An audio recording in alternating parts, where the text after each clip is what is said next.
ரேவதி நட்சத்திரத்தில் பிறந்தவர்கள் தாரா தோஷத்திற்கு எந்த நாளில் எந்த மாதிரியான பரிகாரங்கள் செய்தால் நல்லது?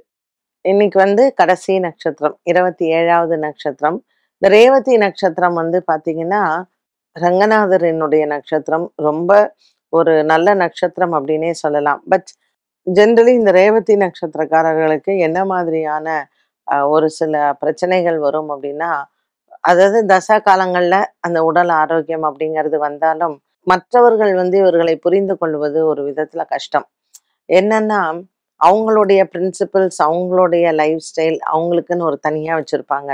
ஸோ இது அடுத்தவங்களோட அத அட்ஜஸ்ட் பண்றதுக்கோ, இல்ல அடுத்தவங்க அதை ஏத்துக்கிறதுக்கோ சற்று கடினமான ஒன்றாகவே இருக்கும்.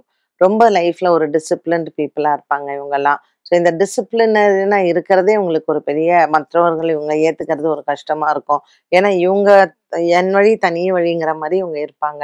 மற்றவர்களோட அந்த குடும்பத்துல அட்ஜஸ்ட் பண்ணியோ, அது ஹஸ்பண்டா இருக்கலாம், ஒய்ஃபா இருக்கலாம், பிள்ளைகளாக இருக்கலாம், யாராக இருந்தாலும் இவங்களுக்கு அதெல்லாம் கவலையே இல்ல.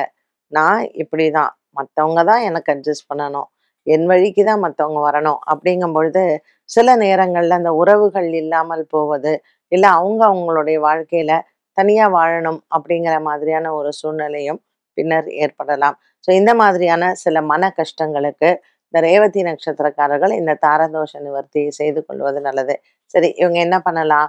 ஒவ்வொரு வாரமும் வெள்ளிக்கிழமை அன்று இவர்கள் நவக்கிரகத்தில் இருக்கக்கூடிய சுக்கிர பகவானுக்கு தீபம் போடலாம்.